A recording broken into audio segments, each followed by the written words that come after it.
ಏನ್ರ ಎಲ್ಲ ಸೇರ್ಬಿಟ್ಟಿದ್ದೀರಾ? ಕಾಯ್ತಾ ಇದೀರಪ್ಪ ಅಲ್ವಾ ಮಚ್ಚ? ನಿಮ್ಮ ಅಣ್ಣನ ಮದುವೆ ಫಂಕ್ಷನ್ ಇಟ್ಕೊಂಡು ನಮ್ ಜೊತೆ ಪಾರ್ಟಿ ಮಾಡಕ್ ಬಂದಿದ್ಯಲ್ಲ, ನೀನ್ ಗ್ರೇಟ್ ಕುಡ್ಕ ಬಿಡುಗರು. ನಮಗೆ ಹುಡುಗರೇ ಮೇಯ್ನು. ಈ ಸೆಲೆಬ್ರೇಷನ್ ಎಲ್ಲ ಯಾಕ್ರಪ್ಪ? ಮಜ ನಮಗೆ ಪಾರ್ಟಿ ಮಾಡೋದಷ್ಟೇ ಗೊತ್ತಿರೋದು, ಯಾಕೆ ಏನು ಅಂತ ಎಲ್ಲ ಕೇಳಬಾರ್ದು. ನಾನು ಹೇಳೋದು ಇಲ್ಲ, ಯಾಕೆ ಅಂದರೆ ನಮಗೆ ಗೊತ್ತಿಲ್ಲ. ಅಲ್ಲೊಂದು ನೋಡು, ಅವನೇ ಪಾರ್ಟಿ ಕೊಟ್ಟಿದ್ದು. ಯಾಕೆ ಅಂದರೆ ಇವತ್ತು ಫುಲ್ ಶೋಗಾಚರಣೆ. ಏಯ್ ರಾಜನಿಗೆ ಮಚ್ಚ ನಮ್ಮ ಹುಡುಗಿ ಬಿಟ್ಟೋಗ್ಬಿಡ್ಲು ಮಚ್ಚ. ನನಗೆ ಮೋಸ ಮಾಡಿ ನಮ್ಮ ಹುಡುಗಿ ಪಾಗಲ್ ಪಾಗಲ್ ಮಾಡ್ಬಿಟ್ಲು ಮಚ್ಚ. ರೇ ಕಜರ್, ಇದಕ್ಕೆಲ್ಲ ಕಣ್ಣೀರು ಸುರಿಸ್ತಾರಣ? ನಿಮ್ದೇನು ರೋಮಿಯೋ ಜೂಲಿಯಟ್ ಕತೆನಾ? ಲವ್ ಫೇಲ್ಯೂರ್ ಅಂತ ಲವ್ ಫೇಲ್ಯೂರ್ ಅಂದ್ರೆ ಇದೆಲ್ಲ ಕಣ್ರ. ನನಗೆ ಆಗಿರೋ ಲವ್ ಫೇಲ್ಯೂರ್ ಬಗ್ಗೆ ನಿಮಗೆ ಗೊತ್ತೇನ್ರ? ನನ್ನ ಲವ್ ಸ್ಟೋರಿಲಿ ನಾನು ಯಾರನ್ನು ಕಳ್ಕೊಂಡಿದ್ದೀನಿ ಅನ್ನೋದು ಗೊತ್ತಾ? ನಮ್ಮಮ್ಮನ ಪ್ರೀತಿ. ಆ ಪ್ರೀತಿನೇ ಕಳ್ಕೊಂಬಿಟ್ಟಿದ್ದೀನಿ ಕಣ್ರ. ನನಗೆ ಅವಳ ಅವಶ್ಯಕತೆ ಇದ್ದಾಗ ನನ್ನನ್ನು ಒಂಟಿ ಮಾಡೋಟದ್ಲು. ಮಗ ನೀನು ಡವ್ ಹೋದ್ರೆ ಮುಂದಿನ ವರ್ಷ ಇನ್ನೊಬ್ಳು ಸಿಗ್ತಲ್ ಕಣ. ಆದರೆ ತಾಯಿ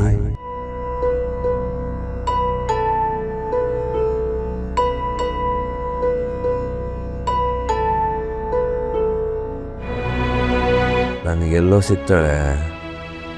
ಪ್ರಪಂಚದಲ್ಲಿ ಅಮ್ಮನ ಕಳ್ಕೊಂಡಿರೋಂಥ ದೊಡ್ಡ ಲವ್ ಫೇಲ್ಯೂರ್ ಬೇರೆ ಯಾವುದೂ ಇಲ್ಲ ಕಣ್ರ. ನಮ್ಮಮ್ಮ ಇಲ್ಲದೆ ನಾನು ಹೆಂಗೆ ಬದುಕಿದ್ದೀನಿ ಗೊತ್ತಾ? ಏಯ್ ಮಚ ಬೇಡ ಮಚ ಬೇಡಕ್ಕ.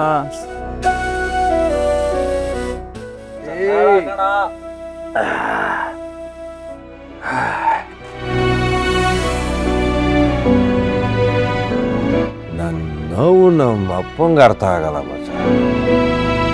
ದಿ ಗ್ರೇಟ್ ಸೂರ್ಯ ಪ್ರಕಾಶ್ ಅವ್ರ ಕಣ್ಣಿಗೆ ನಾನು ಯಾವತ್ತಿದ್ರು ವಿಲನ್.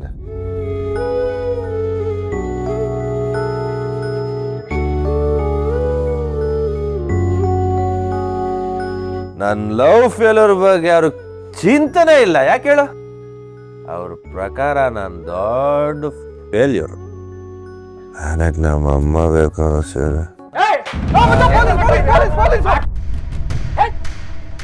ಕುಡಿಯಕ್ ಬೇರೆ ಜಾಗನೇ ಸಿಕ್ಕಿಲ್ಲ ಇವ್ರಿಗೆ. I love you. ವಾ ಇವನು ಯಾವನ ಇವನು? ಕೂಡ್ದು ಹಿಂಗ್ ಬಿದ್ದವನೆ. ತಪ್ಪು ಮಾಡಿಲ್ಲ. ಯಾರ ನೀನು? ಯಾರು ನೀವು?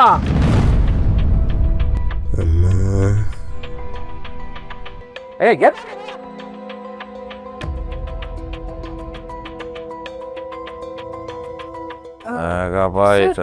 ಏನಾಯ್ತು ಸರ್? ಯಾರಮ್ಮ ನೀನು? ಇಷ್ಟೊತ್ತೇನು ಏನು ಮಾಡ್ತಾ ಇದೀಯಾ? ಸರ್ ಆಟೋ ಓಡಿಸ್ತೀನಿ ಸರ್. ಇಲ್ಲೇ ಒಂದು ಡ್ರಾಪ್ ಇತ್ತು, ಹಾಗೆ ಬಂದಿದ್ದೆ. ಮತ್ತೆ ಹೋಗ ತಾನೆ, ಇಲ್ಲೇನು ಮಾಡ್ತಾ ಇದೀಯಾ? ಇವರು ನಮ್ಮವರೇ ಸರ್. ವಾ ಇವ್ರು ನಿಮ್ಮವರಾ? ಅಂದ್ರೆ ಅಲ್ಲಮ್ಮ, ನೀನ್ ಮನೆಯವ್ರಾದ್ರೆ ಮನೇಲಿ ಇಟ್ಕೊಂಡು ಬೀಗ ಹಾಕೊಬೇಕಾಗಿತ್ತು. ನೀನ್ ಯಾಕೆ ಬೀದಿಗೆ ಬಿಟ್ಟಿದೀಯಾ? ನೋಡು ಕುಡ್ದು ಹೆಂಗ್ ತೂರಾಡ್ತಾವನೆ. ಏನಮ್ಮ ನಿಮ್ ಕತೆ? ದಿನಕ್ಕೆ ಇಂಥವು 10 ಕೇಸ್ ಬರ್ತವೆ. ಗಂಡ ವೇಸ್ಟ್ ಮಾಡಿ, ಹೆಂಡತಿ ಅದೊಳಗೆ ನೀನು ದುಡ್ದು ಇವನ್ ಕುಡಿಯಕ್ಕೆ ದುಡ್ಡು ಕೊಡೋದು. ಸರ್ ನಾನು ಅವನ ಹೆಂಡತಿ ಅಲ್ಲ. ಎಲ್ರು ಹೇಳೋದು ಇದೇನೆ. ಮನೇಲಿ ಗಂಡ ಹೆಂಡತಿ ಇಬ್ರು ಜಗಳ ಆಡ್ಬಿಡೋದು, ಆಮೇಲೆ ಗಂಡ ಬಂದ್ಬಿಟ್ಟು ಇಲ್ಲಿ ರೋಡಲ್ಲಿ ಕುಂತ್ಕೊಂಡು ಕುಡಿದ್ಬಿಟ್ಟು ಒಲಾಡೋ. ನೀವು ಮನೇಲಿ ಕುಂತ್ಕೊಂಡು ಅಯ್ಯೋ ನನ್ ಗಂಡ ಅಲ್ಲ, ಅಯ್ಯೋ ನಾನು ಅವನ ಹೆಂಡತಿ ಅಲ್ಲ ಅಂತ ಬೇಜಾರು ಮಾಡ್ಕೊಂಡು ಕೂಗಾಡ್ತಾ ಇರೋದು. ನಮ್ಗೆ ನಮ್ಮ ಸಂಸಾರದ ಸಮಸ್ಯೆಗಳ ಬಗೆಹರಿಸಕ್ಕೆ ಆಗಲ್ಲ. ಇಲ್ಲಿ ಬಂದು ನಿಮ್ ಗೋಲ್ನ ಕೇಳ್ಕೊಂಡು ಕುಂತ್ಕೊಬೇಕು. ಹಾಯ್ ಸರ್ ನನಗ್ ಪರಿಚಯ ಇದೆ ಅಷ್ಟೇ, ಗಂಡ ಹೆಂಡತಿ ಅಲ್ಲ. ಗಂಡ ಅಲ್ಲ ಅಂದಿದ್ರೆ ಇಷ್ಟು ಮಧ್ಯರಾತ್ರಿಯಲ್ಲಿ ಇಲ್ಲಿವರೆಗೆ ಯಾಕೆ ಹುಡ್ಕೊಂಡ್ ಬರ್ತಾ ಇದ್ದೆ?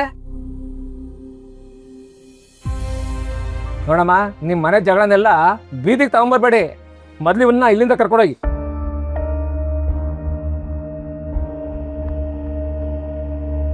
ಏನ್ ನೀನ್ ಕರ್ಕೊಂಡೋಗ್ತೀಯಾ ಇಲ್ಲ ಇಬ್ಬರನ್ನ ಸ್ಟೇಷನ್ ಕರ್ಕೊಂಡೋಗ್ಲ? ಏನ್ರಿ ನಮ್ಮ ಮಗ ನೋಡ್ತಾ ಇದ್ದೀರಾ? ಫಸ್ಟ್ ನೀವು ತಾಟವಾಗ್ತೆ. ಸರ್ ನಾನು ಹೇಳ್ತಿದ್ದೇನಲ್ಲ, ನನಗೂ ಅವ್ರಿಗೂ ಯಾವ ಸಂಬಂಧನೂ ಇಲ್ಲ ಸರ್. ಸುಮ್ಮನೆ ರಮ್ಮ, ಸಂಬಂಧ ಇಲ್ಲ, ಬೆಳಿಗ್ಗೆ ಗೊತ್ತಾಗ್ತದೆ.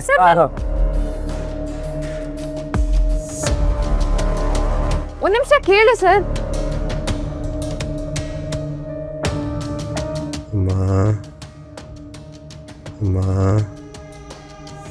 ವಿಷಯ ಕರ್ಕೊಂಡವಮ್ಮ. ಹಾ ಸರ್.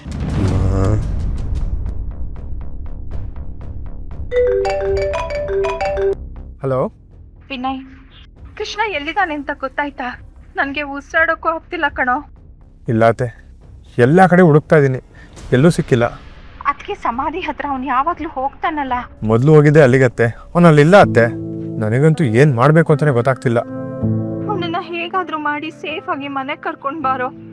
ಅವನಿಗೊಂದು ಸಣ್ಣ ಗಾಯನೂ ಆಗಬಾರ್ದು ಪ್ಲೀಸ್. ನೀವೇನು ವರಿ ಮಾಡ್ಕೊಂಬಿಡಿ, ನೀವು ಸಮಾಧಾನವಾಗಿದೆ. ಅವ್ನು ಸಿಕ್ಕಿದ ತಕ್ಷಣ ಫೋನ್ ಮಾಡ್ತೀನಿ. ಪ್ಲೀಸ್ ಕಣೋ, ಬೇಗ ಕರ್ಕೊಂಡು ಬಾ. ಸರಿ ಅತ್ತೆ.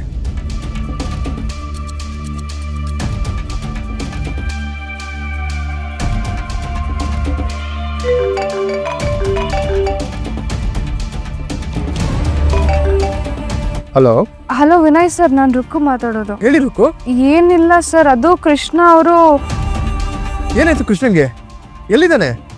ಏನಾಗಿಲ್ಲ ಸರ್, ನಿಮ್ಮ ತಮ್ಮ ಸಿಕ್ಕಿದ್ದಾರೆ, ಇಲ್ಲೇ ನನ್ನ ಆಟೋದಲ್ಲೇ ಇದ್ದಾರೆ. Thank god. ಏನು ಮಾಡ್ತಿದ್ದಾನೆ ಈಗ? ಸ್ವಲ್ಪ ಫೋನ್ ಕೊಡ್ತೀರಾ, ಮಾತಾಡಬೇಕು. ಫೋನ್ ಕೊಟ್ಟರು ಅವ್ರು ಮಾತಾಡೋ ಪರಿಸ್ಥಿತಿ ಇಲ್ಲ ಸರ್, ಫುಲ್ ಕುಡಿದ್ಬಿಟ್ಟಿದ್ದಾರೆ. ಅಮ್ಮ ಅಮ್ಮ ಅಂತ ಕನ್ವರ್ಸ್ತಾ ಇದ್ದಾರೆ, ಪ್ರಜ್ಞೆನೇ ಇಲ್ಲ. ಅಯ್ಯೋ ಹೌದಾ? ಆಟೋದಲ್ಲೇ ಮಲಗಿದ್ದಾರೆ ಸರ್. ನೀವು ಎಲ್ಲಿದ್ದೀರಾ ಅಂತ ಹೇಳಿ ನಾನು ಅಲ್ಲಿಗೆ ಬಂದು ಡ್ರಾಪ್ ಮಾಡಿ ಹೋಗ್ತೀನಿ. ರುಕೋರೆ ಎಚ್ಚರನೂ ಇಲ್ವಾ? ಅಷ್ಟೊಂದು ಕುಡ್ದಿದ್ದಾನ? ಗೊಣಗ್ತಾ ಇದ್ದಾರೆ ಅಷ್ಟೇ ಸರ್, ನಾನು ಯಾರು ಅಂತಾನೆ ಗೊತ್ತಾಗಿಲ್ಲ ಅನ್ಸುತ್ತೆ. ಮನೆ ಕರ್ಕೊಂಡು ಹೋದ್ರೆ ಅಪ್ಪನ ಮುಂದೆ ನಿಲ್ಲೋದು ಕಷ್ಟನಾ? ಅಷ್ಟು ಕುಡ್ದಿದ್ದಾನ? ರಿಸ್ಕೆ ಸರ್. ಮನೆಗೆ ಕರ್ಕೊಂಡು ಹೋದ್ರೆ ಇಡೀ ಮನೆ ಸ್ಮೆಲ್ ಹೊಡೆಯೋದಂತೂ ಗ್ಯಾರಂಟಿ ಸರ್. ನನಗೆ ಲೇಟ್ ಬೇರೆ ಆಗ್ತಿದೆ. ಎಲ್ಲಿ ಕರ್ಕೊಂಡು ಬರಬೇಕು ಅಂತ ಹೇಳಿದ್ರೆ ನಾನು ಅಲ್ಲಿ ಕರ್ಕೊಂಡು ಬಂದು ಬಿಟ್ಟು ಹೋಗ್ತೀನಿ. ಅಲ್ಲ ರುಕೋರೆ, ಈ ಸ್ಥಿತಿಲಿ ಕೃಷ್ಣನ ನಮ್ಮ ಮನೆಗೆ ಹೇಗೆ ಕರ್ಕೊಂಡು ಹೋಗೋದು ಅಂತಾನೆ ಗೊತ್ತಾಗ್ತಿಲ್ಲ. ಸರ್ ನೀವು ನನಗೆ ಏನು ಹೇಳ್ತಿದ್ದೀರೋ ಅರ್ಥ ಆಗ್ತಾ ಇಲ್ಲ.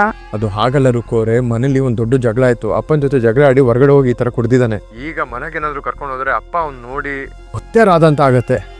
ಎಂಗೇಜ್ಮೆಂಟ್ ಟೈಮ್ ಅಲ್ವಾ, ಸುಮ್ಮನೆ ತೊಂದರೆ ಆಗತ್ತೆ ಅನ್ಸ್ತದೆ ರುಕೋರೆ. ನನಗೊಂದು ಸಣ್ಣ ಹೆಲ್ಪ್ ಮಾಡ್ತೀರಾ ರುಕೋರೆ? If you don't mind please, ಇವತ್ತು ಒಂದು ರಾತ್ರಿ ಅವನ್ನ ಸೇಫ್ ಆಗಿ ಇಟ್ಟಿರ್ತಾರೆ ಎಲ್ಲಾದ್ರೂ, ಪ್ಲೀಸ್ ರುಕೋರೆ. ಅಲ್ಲ ಸರ್, ಏನು ಹೇಳ್ತಿದ್ದೀರಾ? ಕುಡ್ದು ಪ್ರಜ್ಞೆ ಇಲ್ದಿರೋರ್ನ ನಾನು ಎಲ್ಲಿಂದ ಕರ್ಕೊಂಡು ಹೋಗ್ಲಿ? ನಾನು ಹೇಗೆ ಪ್ರೊಟೆಕ್ಟ್ ಮಾಡಲಿ? ನಾನು ಕೇಳ್ತಿರೋದು ಸರಿ ಇಲ್ಲ, ನಂಗೆ ಅರ್ಥ ಆಗುತ್ತೆ. ಆದರೆ ಇವತ್ತು ಒಂದು ರಾತ್ರಿ ಅಟ್ಲೀಸ್ಟ್ ಬೇರೆ ಎಲ್ಲಾದರೂ ಸೇಫ್ ಆಗಿ ಇಟ್ಟಿರ್ಬೋದಾ ನೋಡಿ ಪ್ಲೀಸ್. ನಿಮ್ಮ ಫ್ರೆಂಡ್ಸು ರಿಲೇಟಿವ್ ಯಾರು ಮನಾದರೂ ಓಕೆ, ಪ್ಲೀಸ್ ರುಕೋರೆ ಪ್ಲೀಸ್. ಸರ್, ಫ್ರೆಂಡ್ ಮನೆಗೆ ಕರ್ಕೊಂಡು ಹೋದ್ರೆ ಇಂಥ ಕುಡುಕ್ರನ್ನ ಯಾರು ಸರ್ ಸೇರಿಸ್ತಾರೆ? ಅದು ನಾನು ಹೆಣ್ಣು ಹುಡುಗಿ ಬೇರೆ. ನಾನು ಹೇಗೆ ಸರ್ ಇವ್ರನ್ನ ಬೇರೆಯವ್ರ ಮನೆಗೆ ಕರ್ಕೊಂಡು ಹೋಗ್ಲಿ? ನನಗೆ ಗೊತ್ತು ರುಕೋರೆ, ನಾನು ಈ ಥರ ಕೇಳ್ತಿರೋದು ತಪ್ಪು ಅಂತ. ಆದರೆ ಬೇರೆ ನಂಗೆ ಯಾವ ದಾರಿನೂ ಕಾಣಿಸ್ತಾ ಇಲ್ಲ, ಏನು ಮಾಡಬೇಕು ಅಂತಲೇ ಗೊತ್ತಾಗ್ತಿಲ್ಲ. ಅಲ್ಲ ಸರ್, ಇವ್ರನ್ನ ನಾನು ಎಲ್ಲಿಗೆ ಡ್ರಾಪ್ ಮಾಡಲಿ ಅಂತ ನನಗೆ ಗೊತ್ತಾಗ್ತಿಲ್ಲ. ನೀವು ಮನ್ಸು ಮಾಡಿದ್ರೆ ಎಲ್ಲ ಆಗತ್ತೆ ರುಕೋರೆ, ಇವತ್ತು ಒಂದು ರಾತ್ರಿ ಪ್ಲೀಸ್.